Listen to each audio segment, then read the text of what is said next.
Bismillahirrahmanirrahim. Assalamualaikum warahmatullahi wabarakatuh.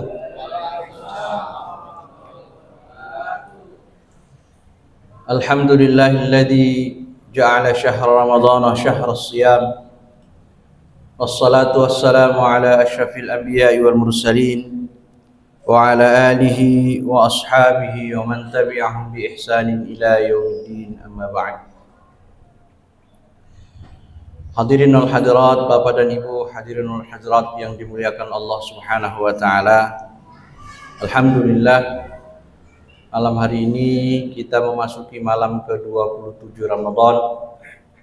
Salah satu malam yang dianjurkan oleh para ulama untuk kita lebih banyak berzikir dan mendekatkan diri kepada Allah, karena malam hari ini salah satu malam yang sangat berpotensi turunnya Lailatul Qadar, sehingga para ulama menganjurkan kita, di samping malam-malam yang ganjil yang dianjurkan oleh Rasulullah, malam ke-27 adalah salah satu malam yang sangat memungkinkan turunnya Lailatul Qadar, sehingga kita semua diharapkan untuk bisa menyiapkan waktu kita malam hari ini lebih banyak beribadah kepada Allah, membaca Al-Quran, berzikir, beristighfar, atau mungkin ingin melaksanakan qiyamul lail di masjid kita. Insya Allah juga sudah disiapkan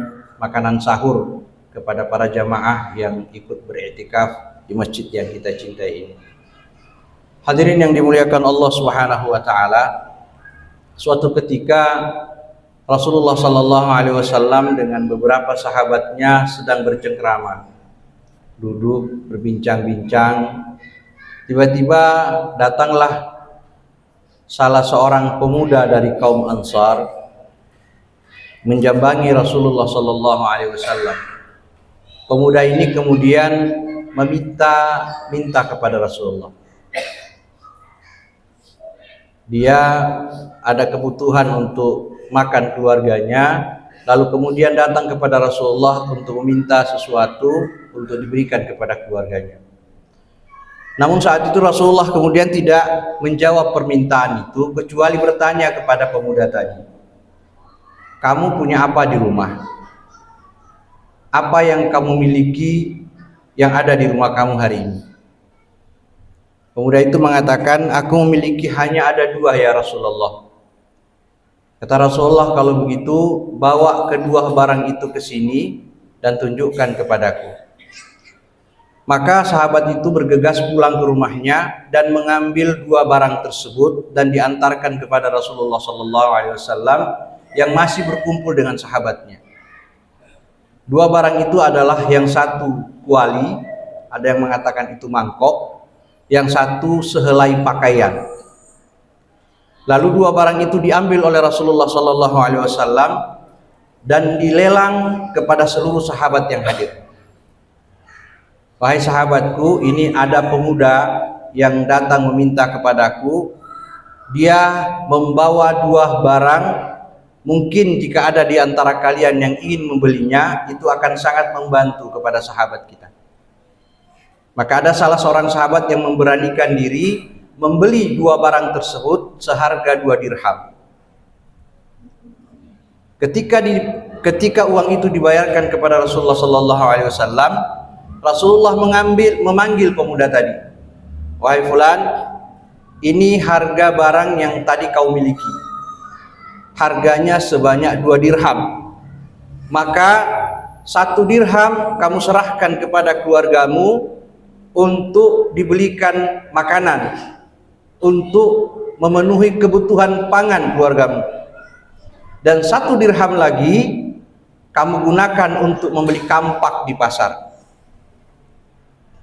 Maka pemuda ini dengan senang hati pulang ke rumahnya. 1 dirhamnya diserahkan kepada istrinya dan keluarganya untuk dibelikan makanan, dan 1 dirham lagi dibawa untuk mencari kampak di pasar. Setelah membeli kampak, si pemuda ini dengan senang kembali kepada Rasulullah SAW.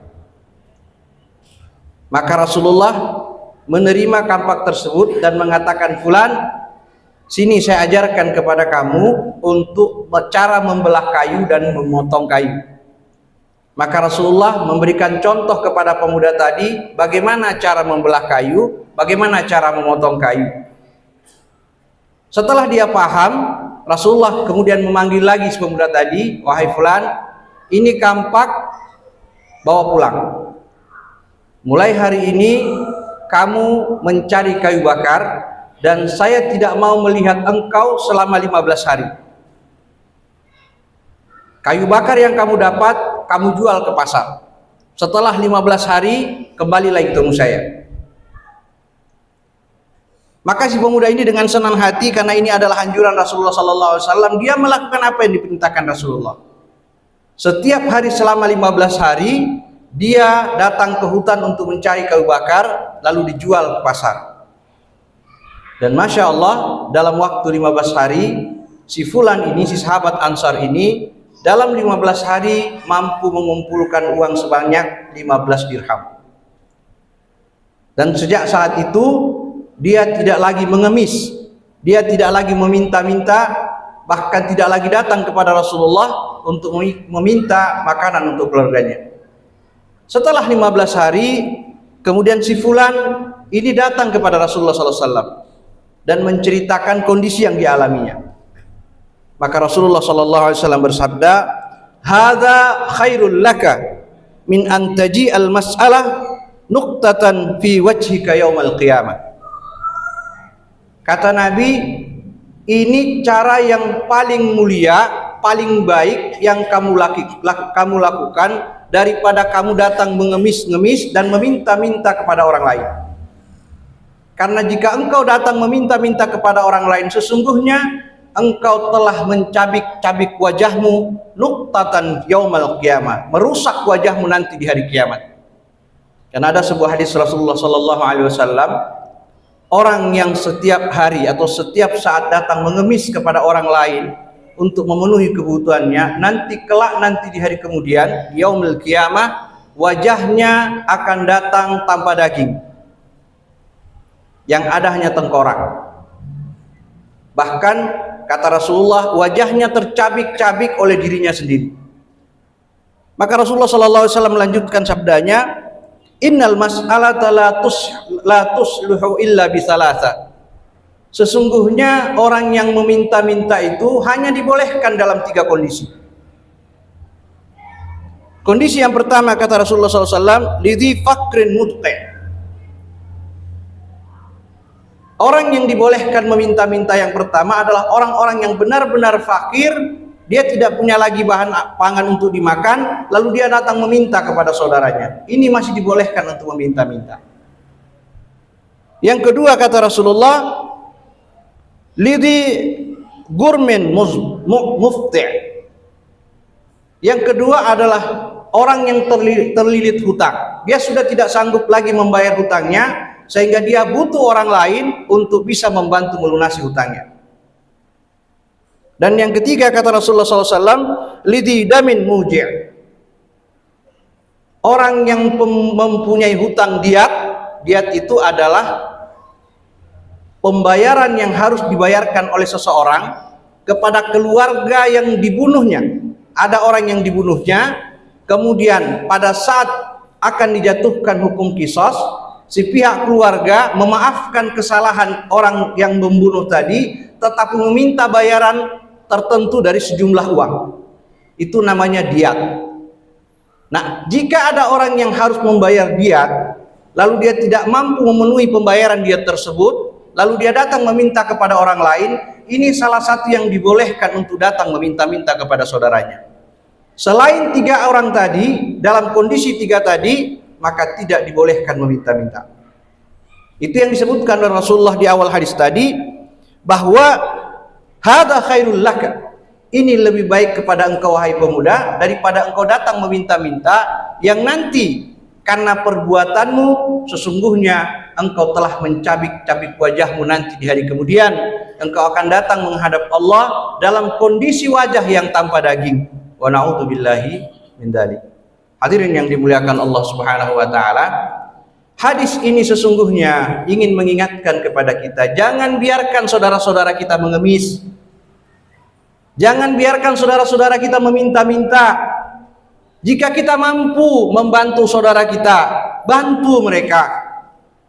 Tidak perlu kita tunggu mereka datang mengemis dan meminta sesuatu kepada kita. Ramadan ini adalah bulan yang sangat tepat untuk melatih kepedulian kita, kepekaan kita kepada saudara-saudara kita. Masjid kita sudah membuka gerai zakat. Bapak dan Ibu yang dimuliakan Allah Subhanahu wa taala, silahkan untuk bisa menunaikan zakat fitrah, zakat malnya atau fidyah, atau mungkin ada sedekah yang ingin ditunaikan untuk diri dan keluarga. Nanti pengurus masjid, teman-teman pengurus panitia Ramadan, pengurus zakat lazis yang akan membantu Bapak Ibu menuntaskan atau menyampaikan apa yang menjadi hajat Bapak Ibu kepada saudara-saudara kita yang lain. Saat ini di lingkungan kita, kemampuan masjid kita baru mampu memberikan bantuan sebanyak 15 sampai 17 keluarga saja dalam setiap bulannya untuk bantuan sembako. Masih banyak saudara kita yang membutuhkan itu. Sekali lagi, jangan biarkan saudara-saudara kita, tetangga kita, kerabat kita, keluarga kita yang ada di Villa Dagotol ini, karena butuh makan mereka harus mengemis. Hari ini kita niatkan hati kita kuatkan hati kita untuk membuka kepekaan hati kita, membantu saudara kita. Lembaga zakat Al-Ikhlas sudah ada.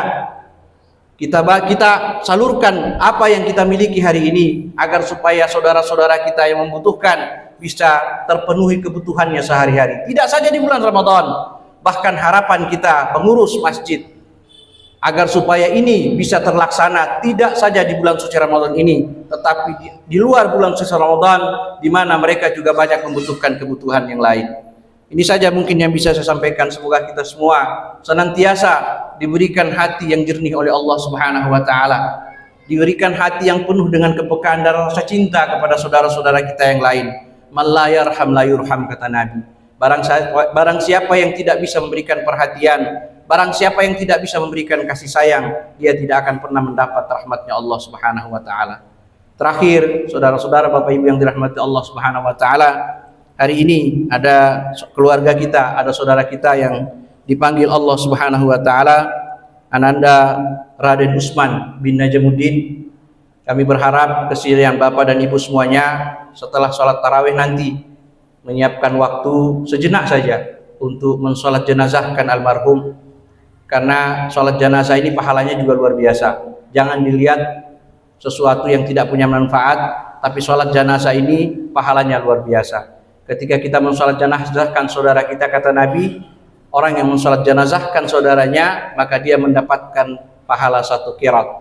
1 qirat itu adalah emas yang besarnya sebesar Gunung Uhud. Gunung Uhud itu panjangnya 7 km, lebarnya 4 km, dalamnya ukur sendiri. Bapak dan Ibu yang dirahmati Allah Subhanahu wa taala, semoga Allah Subhanahu wa taala senantiasa meridhai langkah kita. Mohon maaf bila ada kekurangan. Akhirul kalam, wassalamualaikum warahmatullahi wabarakatuh.